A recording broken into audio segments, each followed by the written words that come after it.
Elder Vexthar stood on the observation deck of the central tower, watching the sky burn. The peaceful world of Kepler 442b had never seen anything like this. For 300 years, his people had lived in harmony with nature, growing crops that fed half the galaxy and creating art that brought joy to countless worlds.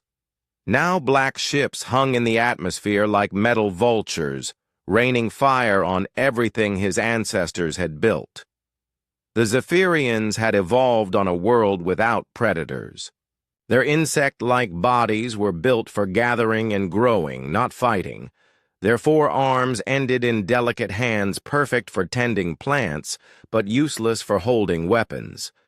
Their large compound eyes could see beauty in the smallest flower, but had never needed to track an enemy. War was something they read about in galactic history books, not something that happened to civilized people. But the Ravagers cared nothing for civilization. They came from the dark spaces between stars, taking what they wanted and leaving nothing behind. Their ships were massive black things covered in spikes and weapons. They had been moving through this sector for months, hitting mining colonies and trade stations.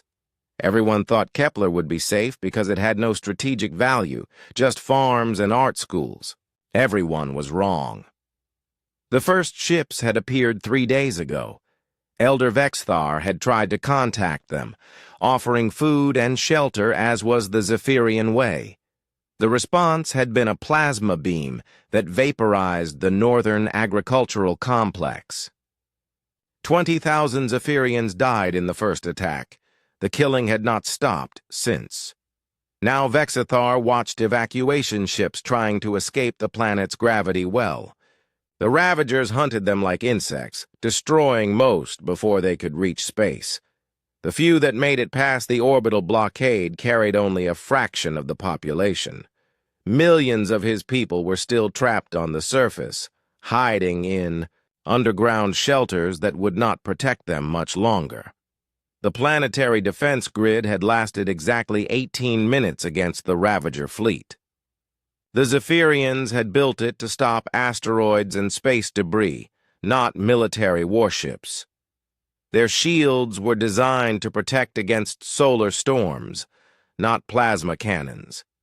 Everything about their world was built for peace, and peace was useless against an enemy that wanted only destruction.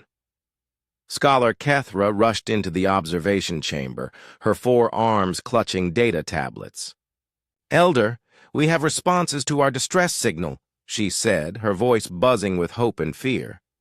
Vexthar turned from the window where another evacuation ship was dying in a ball of flame. "What do they say?" Kethra's antennae drooped. "The Etherian Republic sends their sympathy, but says their fleet is engaged in research missions. The Nexus Confederation calculates that intervention would cost more than the potential trade benefits. The Centauri Alliance states that we lack sufficient military value to justify protection." And the others? Similar responses. Some offer to accept refugees if we can get them off planet. None offer military assistance. Kethra's voice grew smaller with each word. "Elder, there is one more response.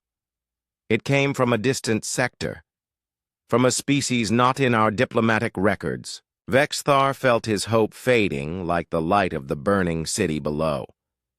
"Show me." The holographic display activated, showing a bipedal creature with pale skin and strange forward-facing eyes. The being wore a dark uniform with symbols Vexthar did not recognize. When it spoke, its voice was rough but determined. "Kepler Colony 7, this is Captain Jake Morrison of the Terran Defense Corps ship Liberty. We have received your distress call. Help is on the way. Hold on." The message was short and simple, lacking the flowery diplomatic language used by other species. There was something about the creature's manner that seemed different from the polite refusals they had received from advanced civilizations. This Being looked like it meant what it said. Terrans? Vexithar asked. I have never heard of this species. Kethra worked quickly on her data tablet. They appear in the Galactic database, but with warnings. Their homeworld is classified as a class. 12 Deathworld. Extreme gravity, violent weather, dangerous predators throughout the ecosystem. The database lists them as aggressive and unpredictable. Deathworlders, Vexthar whispered. He had heard stories about species that evolved on hostile planets. They were considered barely civilized by galactic standards, too violent and primitive for proper society. Most advanced species avoided contact with them. But what choice did they have? The civilized galaxy had abandoned them. If these Terrans were willing to help, Vexithar would take any assistance he could get. Send a response, he ordered. Tell them our situation. Give them our exact coordinates and defense grid frequencies. If they are truly coming to help, they will need all the information we can provide. As Kethra worked, another explosion shook the tower. The Ravagers were getting closer to the capital city. Their ground forces had landed an hour ago, massive armored vehicles that crushed everything in their path. Zephyrian security forces had tried to stop them with crowd control weapons and riot barriers. The Ravagers had laughed as they incinerated the defenders.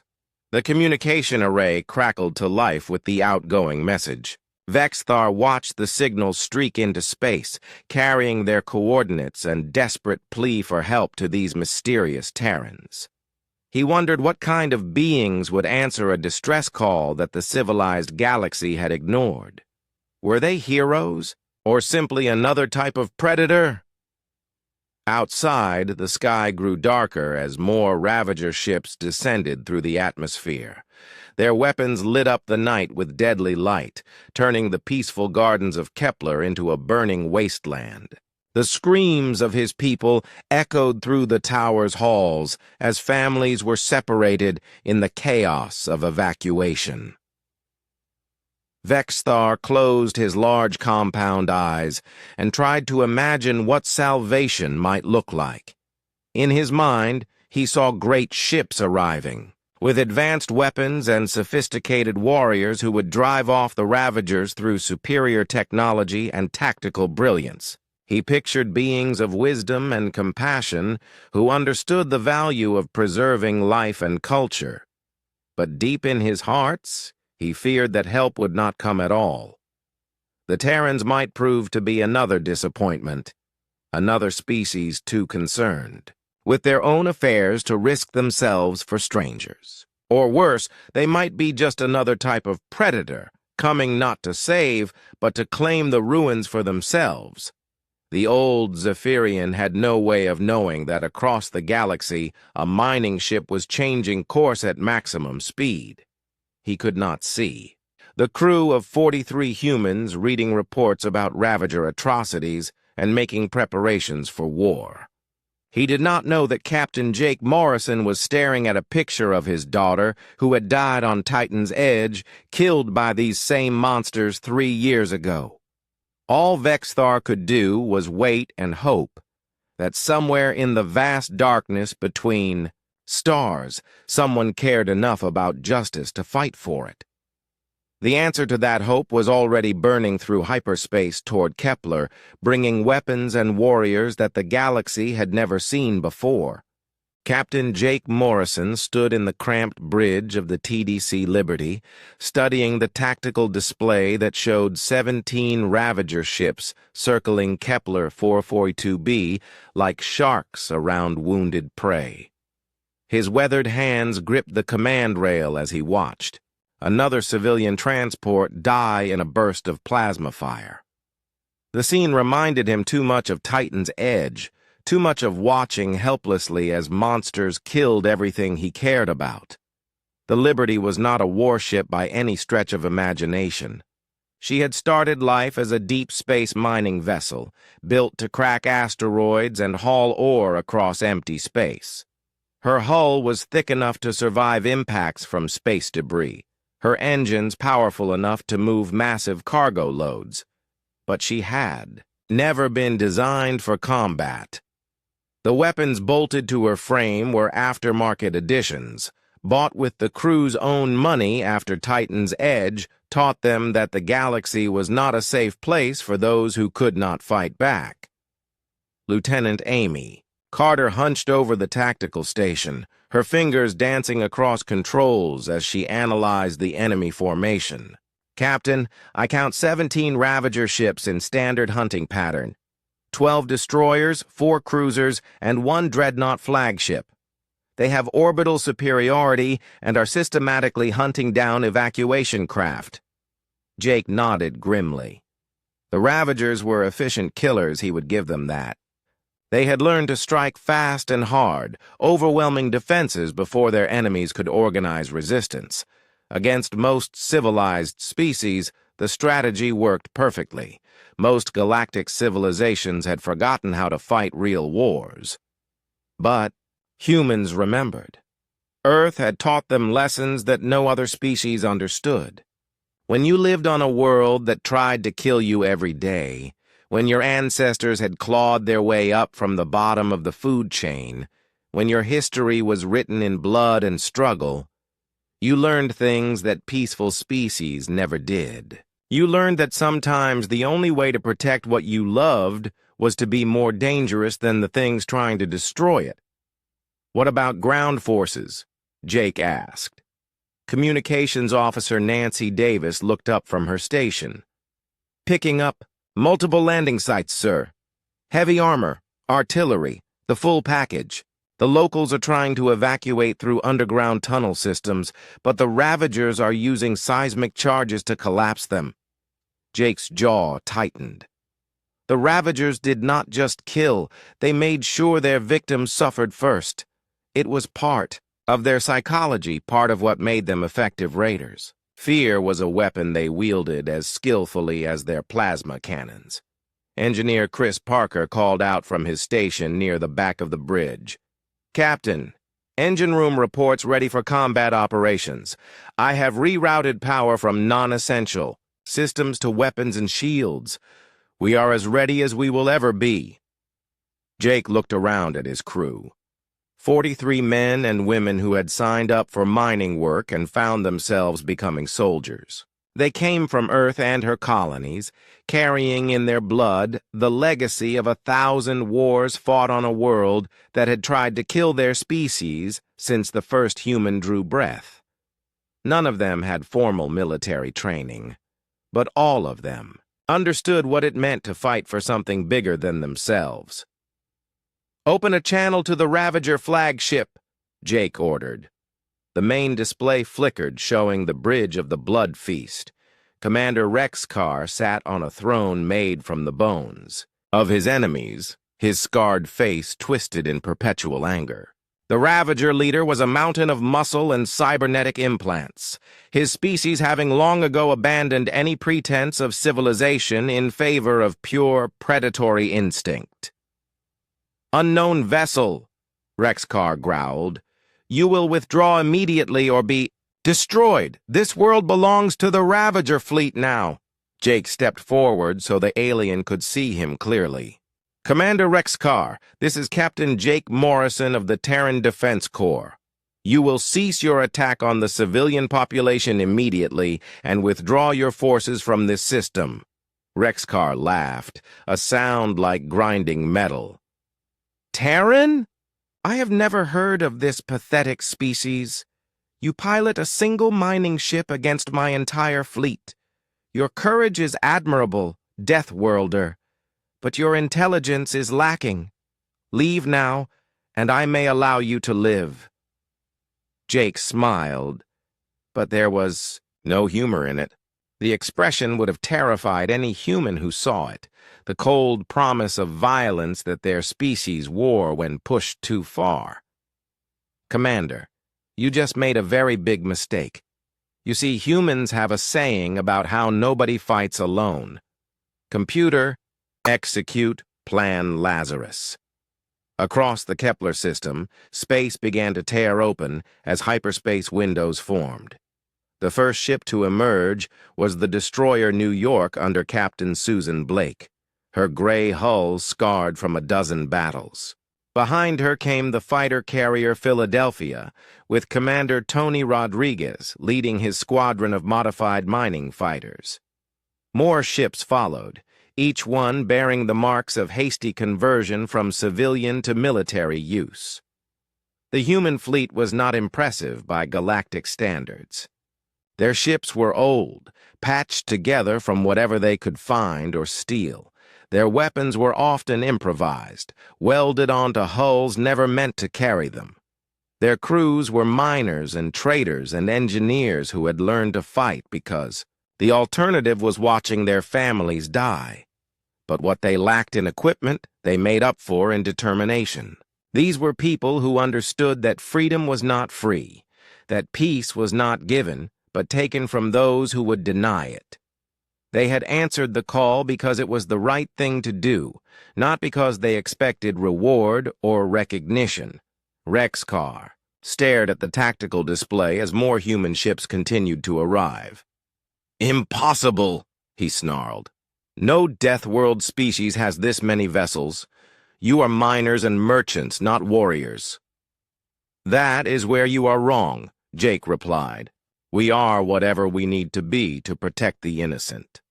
Today, we need to be your worst nightmare." The Liberty moved forward, her weapons powering up as she prepared to engage the Ravager fleet. Around her, the other human ships took formation, each captain knowing their role in the plan they had rehearsed 100 times.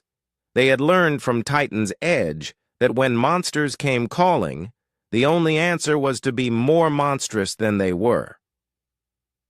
Commander Rexcar was about to discover why the rest of the galaxy feared the children of Earth. The Deathworlders had come with weapons, and they had come to fight. The Battle of Kepler began with the Ravagers confident in their superiority. Commander Rexcar had fought dozens of species across the galaxy, and the pattern was always the same. Civilized races fought with honor and rules, making their moves predictable and their defeats inevitable. These humans would be no different, despite their impressive show of numbers. He was wrong from the first second of combat. Captain Susan Blake's destroyer New York did not engage the Ravager formation head-on as Rexcar expected. Instead, she dove toward the planet's surface, using Kepler's gravity well to slingshot around the world's curve. Her crew worked with mechanical precision, every movement calculated and practiced. Weapons Officer Pete Williams coordinated with Engine Room Chief Lisa Murphy to execute maneuvers that should have been impossible for a ship of their size. The New York emerged behind the Ravager formation, her guns already firing before she completed the gravity turn. 3 Ravager destroyers exploded before their commanders realized they were under attack from an impossible angle.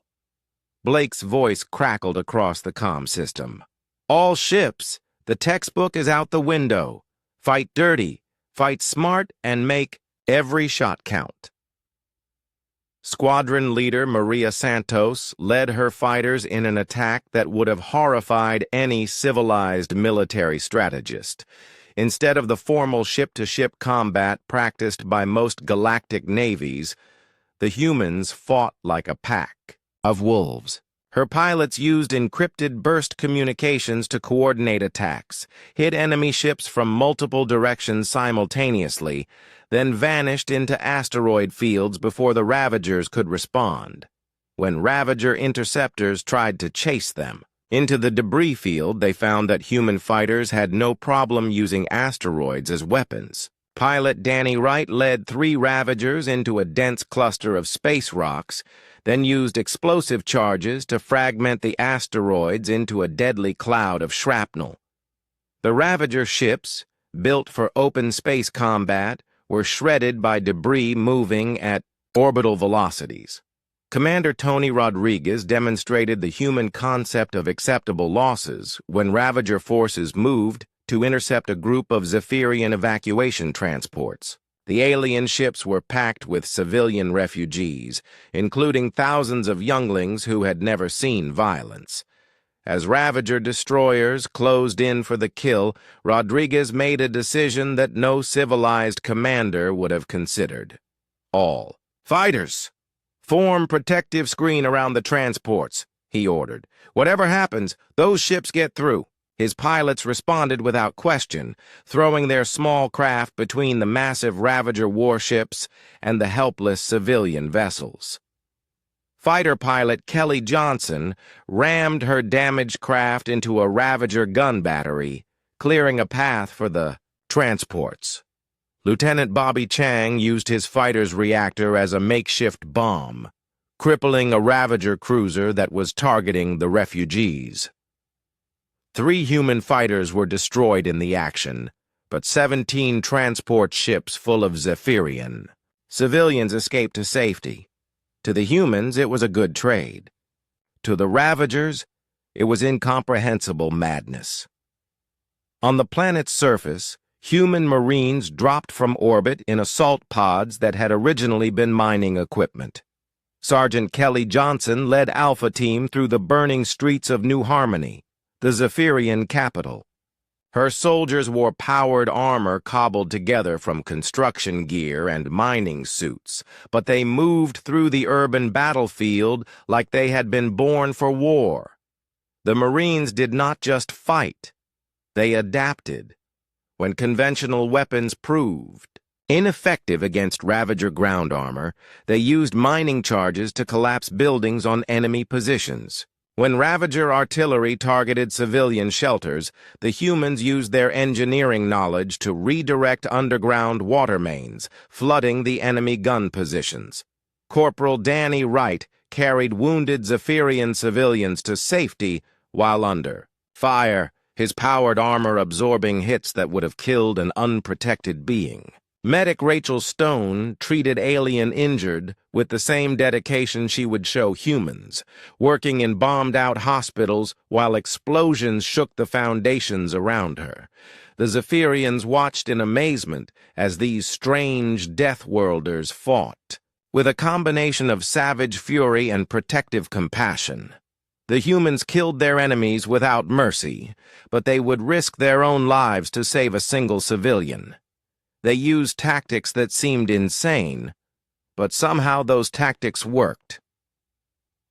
Elder Vexthar, evacuated to an underground command bunker, monitored the battle through surveillance feeds scattered across the city. He watched human soldiers taking incredible risks to protect his people, fighting against impossible odds without ever retreating. When Scholar Kethra showed him the database entry on humans, he began to understand what he was witnessing. They evolved on a world that tried to kill them, Kethra explained, her voice filled with wonder and horror. Gravity twice galactic standard, extreme weather, predators at every level of the ecosystem. Their entire species is descended from survivors. Vexthar watched a human marine shield a group of Zephyrian younglings with his own body as Ravager. Plasma fire rained down around them. "They are magnificent," he whispered. In space, the battle raged with increasing intensity. The Ravagers had superior ships and weapons, but they were fighting an enemy that refused to follow the rules. Human captains used suicide runs, ramming attacks, and coordinated strikes that required split-second timing and absolute trust between crews. Captain Jake Morrison's Liberty, the smallest ship in the human fleet, became the focal point of the engagement. Using her superior maneuverability, Morrison played a deadly game of cat-and-mouse with larger Ravager vessels. Engineer Chris Parker rerouted power from life support to weapons, while Communications Officer Nancy Davis maintained contact with scattered human forces across the system. The breakthrough came when Lieutenant Amy Carter identified a weakness in Ravager armor plating. Under stress from rapid maneuvering, the armor developed microfractures that could be exploited by concentrated fire. Within minutes of her discovery, Every human ship in the fleet was targeting these vulnerable points with surgical precision. But the real turning point came on the ground. Sergeant Johnson's Marines had located the Ravager Command Center in the ruins of a Zephyrian cultural museum. The building was heavily defended, protected by force fields and automated weapons that could track anything moving faster than a careful walk. The solution was distinctly human in its simplicity and courage. Corporal Wright volunteered for what everyone knew was a suicide mission, strapping explosive charges to his powered armor and walking slowly through the defensive grid.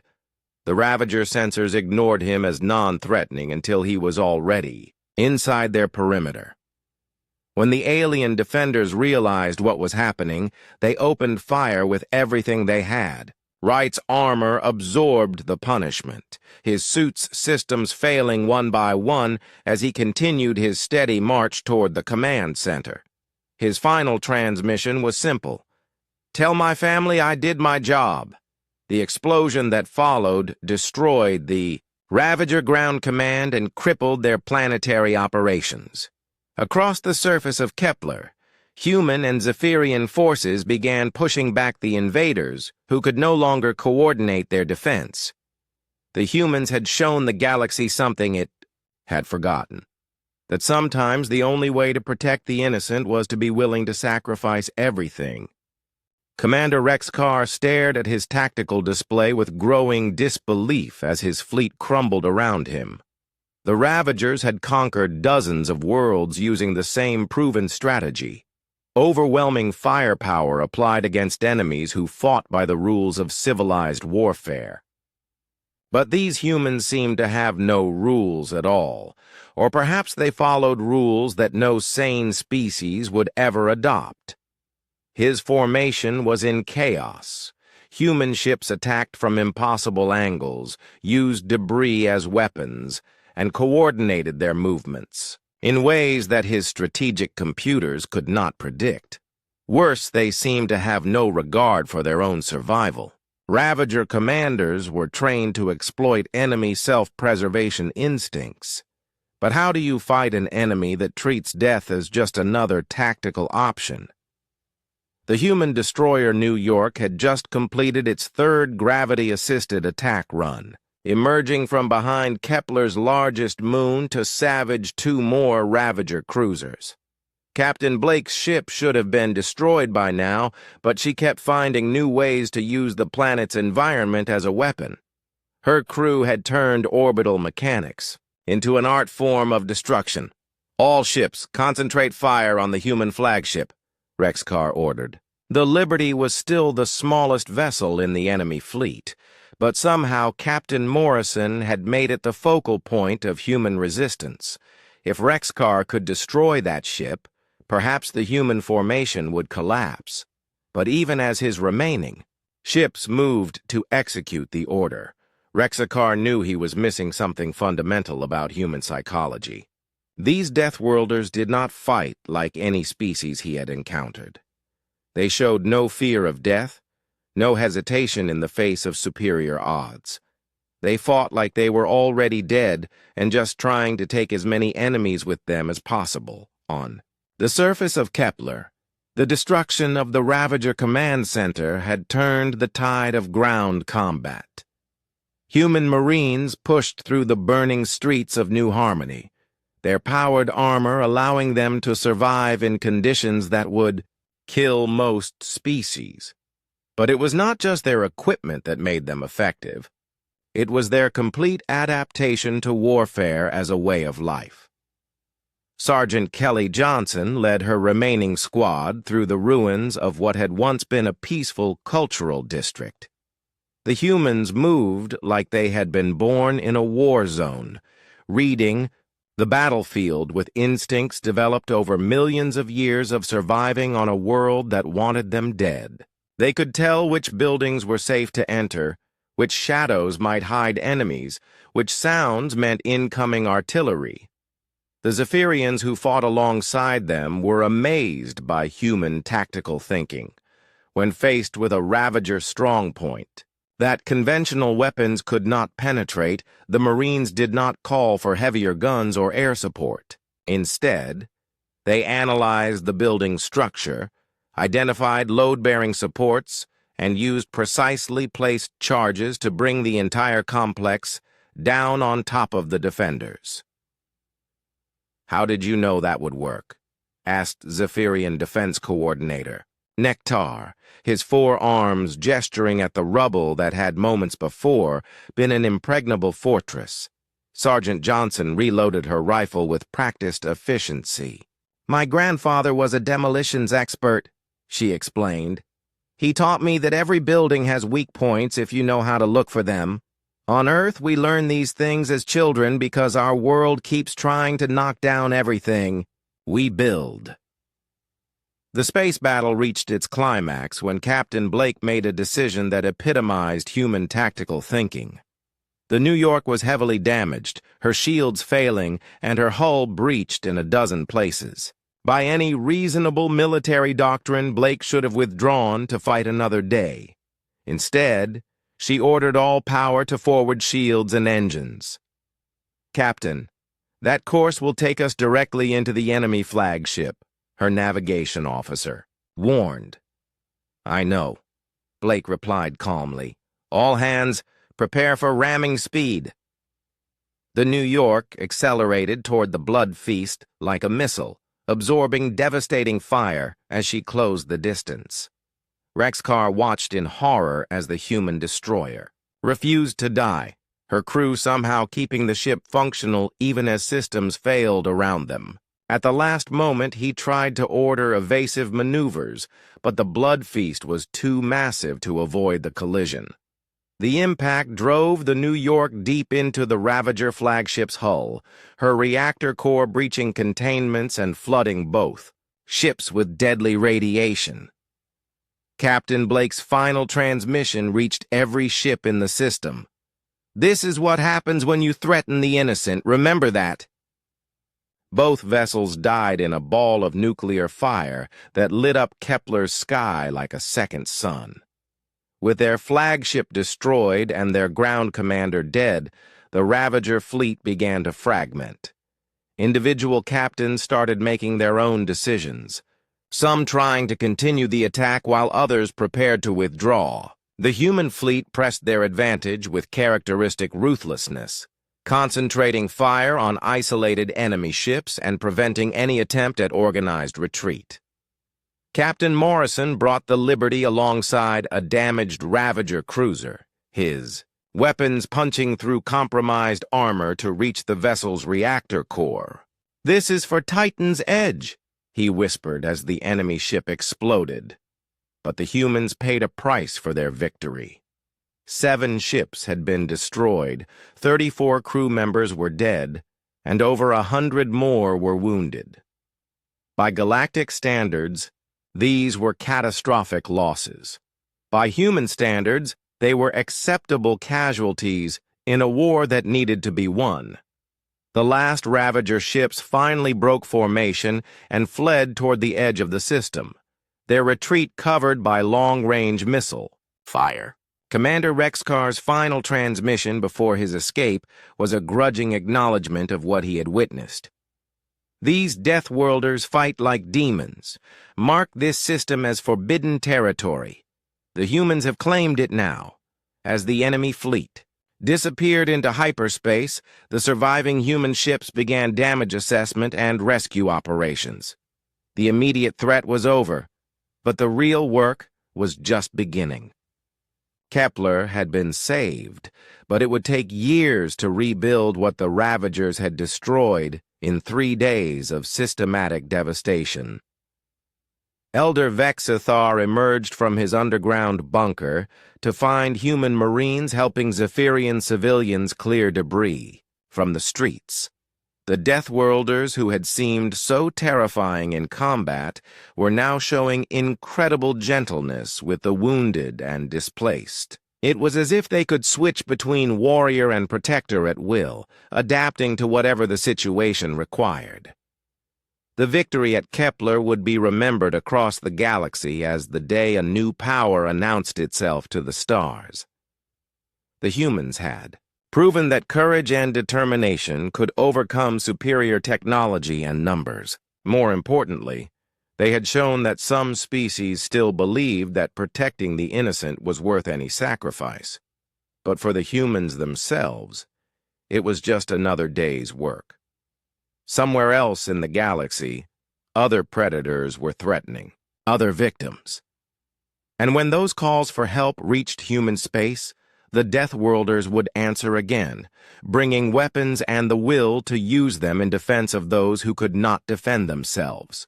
3 days after the battle ended, Elder Vexthar walked through the ruins of New Harmony with Captain Jake Morrison at his side. The Zephyrian leader struggled to understand the beings who had saved his world. The humans were nothing like the civilized species he knew from galactic society. They were loud where others were quiet, emotional where others were controlled, and direct where others were diplomatic. Human Marines worked alongside Zephyrian civilians to clear rubble from collapsed buildings, their powered armor allowing them to lift debris that would require heavy machinery for other species. They cursed freely as they worked, made jokes that seemed inappropriate given the destruction around them, and showed emotions that most galactic cultures considered primitive. Yet they labored without complaint, often working longer hours than the people they were helping. "Captain Morrison," Vexthar said carefully, "I must ask something that troubles me. Your people fought with incredible courage and skill. You saved millions of lives at great cost to yourselves. But why? You barely knew we existed before our distress call." Morrison paused in his inspection of a damaged water treatment plant, wiping sweat from his forehead with a stained cloth. "Elder, that is exactly why we came. Because you needed help, and nobody else would give it." The answer was too simple for Vexthar to accept immediately. "But surely you expected some reward, some political advantage, some strategic benefit from your intervention."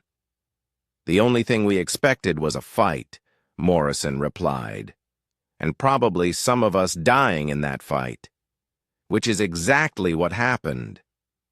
They continued walking through the city, passing human medics who were teaching Zephyrian doctors emergency techniques developed on Earth's battlefields. Engineer Chris Parker was helping local technicians repair the power grid using methods that seemed crude but effective. Communications officer Nancy Davis was working with Zephyrian information specialists to re-establish contact with outlying settlements. Vexthar noticed that the humans adapted their behavior to whatever task they were performing. The same Marines who had fought with savage efficiency against the Ravagers were now gentle and patient with traumatized civilians. The engineers who had turned mining equipment into weapons were now using those same tools to rebuild infrastructure. It was as if they could switch between different versions of themselves depending on what the situation required. "Your species confuses me," Vexthar admitted. "The galactic database lists you as aggressive Deathworlders, barely civilized, yet you risk everything to help strangers." Morrison laughed, but there was no humor in the sound. "Elder, let me tell you something about civilization.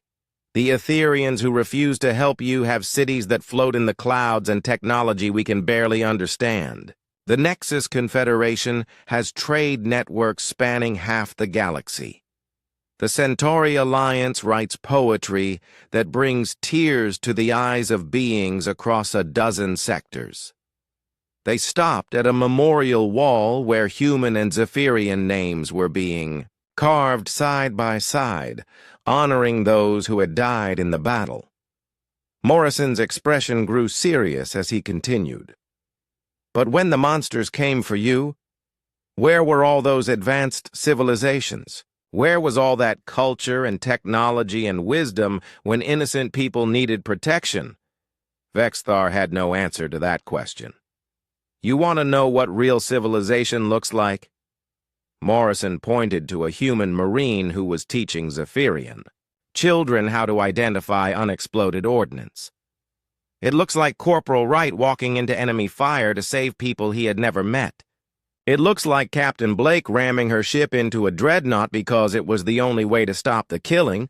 It looks like ordinary people doing extraordinary things because somebody has to. As they talked, reports were coming in from across the galaxy about the Battle of Kepler. The civilized species who had ignored the Zephyrian distress call were now scrambling to understand what had happened.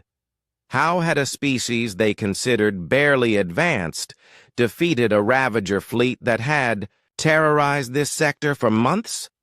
More importantly, word was spreading to other oppressed worlds. On distant planets where tyrants ruled and raiders struck without fear of consequences, people began to whisper about the Deathworlders who had come with weapons not to conquer, but to protect. For the first time in generations, those who suffered under the strong began to hope that help might actually come if they called for it. The Galactic Council convened an emergency session to discuss the human intervention. Ambassador Zel Naga of the Etherian Republic demanded an investigation into human military capabilities. Trade Minister Vorthanks of the Nexus Confederation worried about the economic implications of a new military power. Cultural attaché Rindar of the Centauri Alliance questioned whether such violent beings could be considered truly civilized. But on Kepler, the survivors were already answering that question with their actions. Elder Vexthar watched human medical teams working 20-hour shifts to treat the wounded. He saw human engineers sharing advanced technology freely to help rebuild damaged infrastructure. He observed human soldiers training Zephyrian volunteers to defend themselves against future attacks. They give without expecting anything in return, Scholar Kethra reported after spending days studying human behavior. Their technology, their knowledge, their protection, even their lives, they measure success not by what they gain, but by what they preserve. On the final day before the human fleet departed, Vexthar hosted a ceremony to honor those who had died in the battle. The memorial service was attended by thousands of Zephyrians and all 43 surviving humans. When asked to speak, Captain Morrison kept his words simple. "We did not come here as conquerors or saviors," he said. "We came as people who understand that freedom is not free and peace is not given. Today you are alive because 34 humans decided that your lives were worth more than their own. Honor them not with monuments, but with the way you live. Be worthy of their sacrifice." As the human ships prepared to leave, they transferred medical supplies, defensive weapons, and detailed tactical manuals to the Zephyrian government. More importantly, they left behind a communications beacon that would allow Kepler to contact human space directly if trouble arose again. Elder Vexthar's final conversation with Morrison took place on the observation deck where he had first watched the Ravager attack begin. Now the deck overlooked a city beginning to rebuild, its people working together to create something better than what had been destroyed. "Captain, I have one last question," Vexthar said. "What will you do now? Where will you go?" Morrison pointed to the communications console, where new distress signals were already arriving from other systems, other worlds under threat. "Wherever we are needed, Elder. The galaxy is full of predators who prey on the weak. Someone has to stand between the monsters and the innocent, and humans will always answer such calls." Morrison smiled, and for the first time since arriving at Kepler, the expression held genuine warmth. "Elder, we are the children of a world that tried to kill us every day for millions of years. We survived by protecting each other, by standing together against everything that wanted us dead. That is not something we will ever forget. The Liberty was the last human ship to leave Kepler orbit, her hull scarred by battle damage, but her crew already planning their next mission. As she jumped to hyperspace, Elder Vexthar made his final log entry about the encounter. Today we learned that true civilization is not measured by the sophistication of your technology or the elegance of your culture. It is measured by how far you will go to protect those who cannot protect themselves. The humans call themselves a young species, primitive compared to the galactic community. They are wrong. They are what we all should aspire to become. Across the galaxy, the message was spreading.